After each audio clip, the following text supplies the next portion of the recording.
Country delight buffalo milk ని మా family వాళ్ళకి ఎప్పటి నుండో వాడుతున్నాను. ఈ పాల ఫస్ట్ యూజ్ నుండి నాకు దీనిపైన చాలా నమ్మకం వచ్చింది. Choose country delight and live better. Putin ను ఏకాకి చేయాలని గత 4 ఏళ్లుగా పశ్చిమ దేశాలు విపరీతమైన ప్రయత్నం చేస్తూ ఉన్నాయి. ఉక్రెయిన్ యుద్ధంలో ఆ దేశానికి పూర్తిగా సపోర్ట్ చేస్తున్న పరిస్థితి. భారత్ పర్యటన ద్వారా పుతిన్ ఏకాకి కాదు అనేది స్పష్టమవుతోంది సార్. పుతిన్ విషయంలో అలాగే పుతిన్ ని ఏకాకిని చేసే విషయంలో పశ్చిమ దేశాలు ఎక్కడ ఫెయిల్ అయ్యాయి, ఎందుకు ఫెయిల్ అయ్యాయి? అంటే వాస్తవంగా 2022 ఉక్రెయిన్ వార్ సమయంలో అమెరికా వెస్ట్రన్ యూరప్ క్యాలిక్యులేషన్స్ ఏవైతే చేస్తే అన్నీ ఫెయిల్ అయ్యాయి. మీరు అన్నట్టు అందులో ఒక క్యాలిక్యులేషన్ ఏంటంటే పుటిన్కి ఎవడు ఫ్రెండ్ ఉండడు, ప్రపంచమంతటా పుటిన్కి ఎవరు స్నేహితులు దొరకరు, Putin will be totally isolated, Putin ఏకాకైపోతాడు ప్రపంచంలో ఈ వార్ వల్ల అన్నది అమెరికా యూరప్ క్యాలిక్యులేషన్. కానీ అది కంప్లీట్గా ఫెయిల్. ఇండియా పర్యటనతోనే కాదు, ఓవరాల్గా చూసుకుంటే రష్యా చైనా బంధం బలంగా పెరిగింది 2022 తర్వాత. దీన్ని లిమిట్లెస్ ఫ్రెండ్షిప్ అన్నారు. అంటే హద్దులు లేని, పరిమితులు లేని అపరిమిత స్నేహము అన్నారు. సో అమెరికా పుణ్యమా అని రష్యా చైనా బంధం అనూహ్యమైన స్థాయికి పెరిగింది. ఇక రష్యా ఇండియా ఫ్రెండ్షిప్లో చెక్కు చెదరలేదు. ఇంత ట్రంప్ మోడీ అమెరికా వైపుగా భారత విదేశాంగ విధానం గత 3 దశాబ్దాలుగా బెండ్ అవుతూనే ఉంది. We're moved much closer to America 30 yearsలో. అయినా కూడా రష్యా విషయంలో అమెరికా డిక్టార్స్ను ఇండియా అంగీకరించలేదు. పుటిన్తో ఫ్రెండ్షిప్ అలాగే కొనసాగుతూ వచ్చింది. సో ఇటీవల పుటిన్ పర్యటన సందర్భంగా ఆప్టిక్స్ చూసినా అది అర్థమవుతుంది. సో అందువల్ల రష్యా పుటిన్ ఏకాకి చేస్తామన్న ప్రయత్నాలు ఏవి సక్సెస్ కాలేదు. ఎందుకంటే పుటిన్ తెలివిగా ఏం చేశాడంటే, ఎప్పుడైతే పశ్చిమ దేశాలతో ఘర్షణ వచ్చిందో ఉక్రెయిన్ విషయంలో, it was a fight with Europe, it was fight with America, transatlantic alliance. ఇది ఆ ట్రాన్స్ అట్లాంటిక్ అలియన్స్ తో ఫైట్ ఎప్పుడైతే వచ్చిందో, ఈ సీన్ టువర్డ్స్ ఏషియా, ఎకనామిక్గా స్ట్రాటజిక్గా కూడా ఏషియా వైపులో మొదలుపెట్టాడు. 2013లో రష్యన్ ట్రేడ్లో 26% ఏషియాకు ఇండో పసిఫిక్ ప్రాంతానికి ఉంటే 2021 నాటికి రష్యన్ ట్రేడ్లో ఏషియా ఇండో పసిఫిక్ షేర్ 24% పెరిగింది. అంటే క్లియర్గా 26% నుంచి 34% పెరిగింది. అంటే క్లియర్గా వెస్ట్తో ట్రేడ్ దెబ్బతింటుంది కనుక తన ట్రేడ్ ఏషియాతో ఇండో పసిఫిక్ ప్రాంతంతో పెంచుకున్నాడు. సో అందువల్ల పొలిటికల్గా చూసిన నార్త్ కొరియాతో రష్యా రిలేషన్స్ పెరిగాయి, రష్యా ఇరాన్ రిలేషన్స్ పెరిగాయి. ఎక్కడ దెబ్బతిన్నాడు? ఒక సిరియాలో దెబ్బతిన్నాడు. సిరియాలో కూడా తన అనుకూల ప్రభుత్వమైన బషర్ అల్ అసద్ ప్రభుత్వం పడిపోయింది. కానీ కొత్తగా వచ్చి బషర్కు వ్యతిరేకంగా సివిల్ వార్ నడిపిన అల్ షరా నాయకుడయ్యాడు. అల్ షరా వైట్ హౌస్ పోయి ట్రంప్ను కలిశాడు, పుటిన్ కూడా కలిశాడు. అంటే తన మిత్రుడైన బషర్ను పడగొట్టి అధికారంలోకి వచ్చిన అల్ షరాతో కూడా పుటిన్ డిప్లొమసీ నడపగలిగాడు. అందువల్ల అక్కడ కూడా సిరియాలో కూడా తాను పడిపోయినా లేచి నిలబడ్డాడు. ఇక మీకు రష్యా, యునైటెడ్ అరబ్ ఎమిరేట్స్ లాంటి అరబ్ దేశాలతో కూడా సంబంధాలు పెరిగాయి, అమెరికా మిత్ర దేశాలతో కూడా. ఎందుకంటే ఒపేక్ ప్లస్లో అమెరికా ఫ్రెండ్స్ అయిన అరబ్ దేశాలతో రష్యా ఉంది. ఒపేక్ ప్లస్ అంటే సౌదీ అరేబియా నాయకత్వం ఒపేక్ అండ్ రష్యా. సో ఆ గ్లోబల్ ఎనర్జీ డిప్లొమసీలో అరబ్ దేశాలు రష్యాతో ఉన్నాయి. అందువల్ల ఎక్కడ ఏకాకయ్యాడు పుటిన్? అందువల్ల వెస్ట్రన్ క్యాలిక్యులేషన్స్ పుటిన్ ఐసోలేట్ అవుతాడు అనే దాంట్లో కంప్లీట్గా ఫెయిల్ అయ్యారు. రెండవది, పుటిన్ ఈ వార్ వల్ల ద కాస్ట్ ఆఫ్ వార్ అనేది చాలా హెవీగా ఉంటుంది. ఎందుకంటే శాంక్షన్స్ క్రిప్లింగ్ ఇంపాక్ట్ ఉంటుంది. 20,000కు పైగా శాంక్షన్స్ విధించారు. దాంతో శాంక్షన్స్ రష్యన్ ఎకానమీని క్రిపుల్ చేస్తాయి. బైడెన్ ఫేమస్ డైలాగ్ ఉంది, రూబుల్ విల్ బికమ్ రబుల్ అని. అంటే రూబుల్ కాస్త కంకరరాలుగా మారిపోతుంది, రబుల్గా మారిపోతుంది అని, శిథిలాల్లాగా మారిపోతుంది. కానీ నథింగ్ లైక్ దట్ హ్యాపెన్. ఇనీషియల్గా ఉక్రెయిన్ వార్ అయిన మొదట్లో డెఫినెట్గా రూబుల్ బాగా దెబ్బతిన్నది. కానీ మళ్ళీ రెస్టోర్ అయి ఇప్పుడు కాస్త మెరుగ్గానే ఉన్నట్టుంది 22తో పోలిస్తే. అంటే rouble is the the most performing currency in 2025. The best performing currency ఏదైనా ఉందంటే రూబుల్.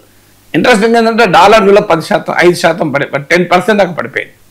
అంటే మేక్ అమెరికా గ్రేట్ అగైన్లో డాలర్ వాల్యూ పడిపోయింది, రూబుల్ మాత్రం నిలబడ్డది.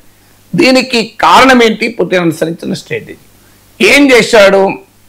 2014లోనే క్రిమియాను ఆక్రమించాడు, 2022లో ఉక్రెయిన్ అటాక్ చేశాడు. అంటే 8 year గ్యాప్ ఉంది.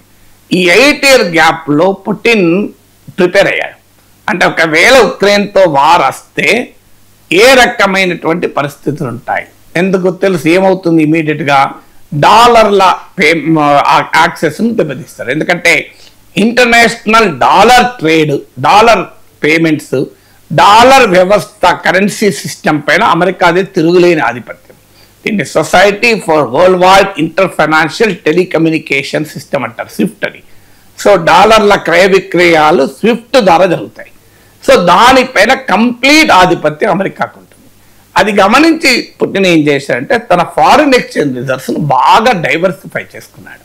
అంటే కేవలం డాలర్లలోనే కాకుండా గోల్డ్ రూపంలో, యువాన్ రూపంలో, యూరో రూపంలో, పౌండ్ రూపంలో రకరకాల ఫారిన్ కరెన్సీస్లో తన ఫారిన్ ఎక్స్చేంజ్ రిజర్వ్స్ను డైవర్సిఫై చేసుకున్నాడు. దానివల్ల ఎప్పుడైతే డాలర్ల అందుబాటు దెబ్బతిన్నదో రష్యా కొలాప్స్ కాలే. డాలర్ల అందుబాటు దెబ్బతిన్నప్పుడు ఎప్పుడైనా కొలాప్స్ అవుతారు, కానీ కొలాప్స్ కాకుండా జాగ్రత్త పడ్డాడు. దాంతో పాటు లోకల్ కరెన్సీలు ట్రేడ్ మొదలు పెట్టాడు. ఉదాహరణకు Russia India trade, rouble trade అని. దీనికన్నా మోస్ట్ సక్సెస్ఫుల్ అంటే Russia China trade. 99% of Russia China trade మీకు రూబుల్ యువాన్లో జరుగుతుంది. అంటే చైనీస్ అండ్ రష్యన్ కరెన్సీలో జరుగుతుంది. ఎందుకంటే రెండు దేశాలు కూడా డాలర్కు ప్రత్యామ్నాయం వైపుగా ఆలోచిస్తున్న దేశాలు కనుక. Russia China trade $235 billion, India Russia trade $69 billion అయితే $235 billion ట్రేడ్ రష్యా చైనా. ఇందులో 99% యువాన్ రూబుల్లో. దాంతోపాటు తన ఎనర్జీ ట్రేడ్ను ఆంక్షలు ఉన్నా కూడా నిలుపుకోగలిగాడు. కొన్ని ఇబ్బందులు ఉన్నా కూడా మీకు యూరప్కు కూడా ఎనర్జీ ట్రేడ్ కంటిన్యూ అవుతుంది. చైనాకైతే భారీ ఎత్తున చేస్తున్నాడు, ఇండియాతో కూడా చేస్తున్నాం. మనం చాలాసార్లు గణాంకాలతో సహా కూడా చెప్పాను. ఆఖరికి అమెరికాతో ట్రేడ్ కూడా పెరిగింది. ట్రంప్ వచ్చాక అమెరికా రష్యా ట్రేడ్ 20% పెరిగింది. ఇలా పుట్టిన ఇండియాకు వచ్చిన సందర్భం కూడా చాలా సూటిగా అడిగాడు, మీరు ఇండియా ఆయిల్ కొంటే వద్దంటుంది అమెరికా, మరి అమెరికాకు కూడా మేము ఫ్యూల్ అమ్ముతున్నాం కదా, అమెరికన్ న్యూక్లియర్ ఇండస్ట్రీకి కావాల్సిన యురేనియంను మేమే అమ్ముతున్నాం కదా, అదైనా ఫ్యూలే కదా, ఇదైనా ఫ్యూలే కదా అన్నాడు. దానికి అమెరికా దగ్గర కూడా ఆన్సర్ లేదు. సో అందువల్ల మీకు తన మేజర్ ఎకానమీకి బూస్ట్ ఎనర్జీ ట్రేడ్, ఆ ఎనర్జీ ట్రేడ్ను సమర్థవంతంగా పుతిన్ కంటిన్యూ చేయగలిగాడు ఉక్రెయిన్ వార్ తర్వాత. అందువల్ల రష్యన్ ఎకానమీ కొలాప్స్ కాలే. మూడవది ఏంటంటే అంతర్గతంగా తిరుగుబాటు వస్తుంది, పుతిన్ పైన కూ జరుగుతుంది అన్నాడు. కానీ తిరుగుబాటు ఎక్కడా జరగలేదు. పైగా ఆ పుతిన్ కన్సాలిడేట్ అయ్యాడు, బలమయ్యాడు. నాలుగవది పుతినేమో ఫ్రెండ్స్ను పెంచుకున్నాడు, ఇంటా బయట తన బలాన్ని కన్సాలిడేట్ చేసుకుంటే యాంటీ పుతిన్ అలియన్స్ ఏమో బ్రేక్ అయింది. ముఖ్యంగా ట్రంప్ అమెరికా ప్రెసిడెంట్ ఎప్పుడైతే అయ్యాడో కంప్లీట్గా ట్రంప్ వైఖరి, అమెరికా వైఖరి మారిపోయింది.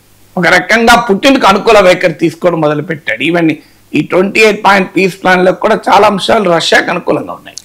ఆఖరికి ఒక సెకండ్ వరల్డ్ వార్ తర్వాత బలమైన ట్రాన్స్ అట్లాంటిక్ అలియన్స్, ప్రపంచ ఆర్డర్ను శాసించిన నిర్దేశించిన వ్యవస్థ ట్రాన్స్ అట్లాంటిక్ అలియన్స్. అంటే అమెరికా యూరోప్ల మధ్య బంధం, అది కూడా బీటలు వాడింది పుతిన్ విషయానికి వచ్చేవారు. ఇవాళ యూరోప్ మొత్తం రెండుగా చీలిపోయింది. ఉక్రెయిన్ ఎలా సపోర్ట్ చేయాలనేది అనే విషయంలో కంప్లీట్గా యూరోప్ గాట్ డివైడెడ్. అమెరికా యూరోప్ల మధ్య అయితే అగాధమే పెరిగిపోయింది. అన్క్వశ్చనబుల్ సపోర్టర్గా ఉన్న అమెరికా కాస్త ఇవాళ ఉక్రెయిన్కు అసలు సపోర్టే చేయని పరిస్థితికి వచ్చేసింది. అందువల్ల డిప్లొమాటిక్గా, స్ట్రాటజిక్గా కూడా ఉక్రెయిన్ వార్ విషయంలో బ్యాటిల్ ఫీల్డ్లో అడ్వాంటేజ్ పొంది 20% ఆఫ్ యుక్రెయినియన్ టెరిటరీ ఆక్యుపై చేయడమే కాదు, వెస్ట్ పైన వెస్టర్న్ అలియన్స్ను బ్రేక్ చేయగలిగాడు పుతిన్. దానికి అమెరికాలో జరిగిన పరిణామాలు కూడా కారణం కావచ్చు. సో అందువల్ల ఇది నాలుగో అంశం. అంటే తాను బలపడి తన ప్రత్యర్థిని వీకెన్ చేశాడు. దానివల్ల ఇప్పుడు పుట్టిన ఒక రకంగా వెస్టర్న్ కంట్రీస్ క్యాలిక్యులేషన్స్ అన్నిట్లో కూడా కంప్లీట్గా ఫెయిల్ అయ్యాడు. అంటే America calculation, west calculation has miserably fail in relation to పుట్టిన అర్థం చేసుకోవడంలో ఫెయిల్ అయ్యారు, పుట్టిన అంచనా వేయడంలో ఫెయిల్ అయ్యారు, పుట్టిన ఎదుర్కోవడంలో కూడా ఫెయిల్ అయ్యారు.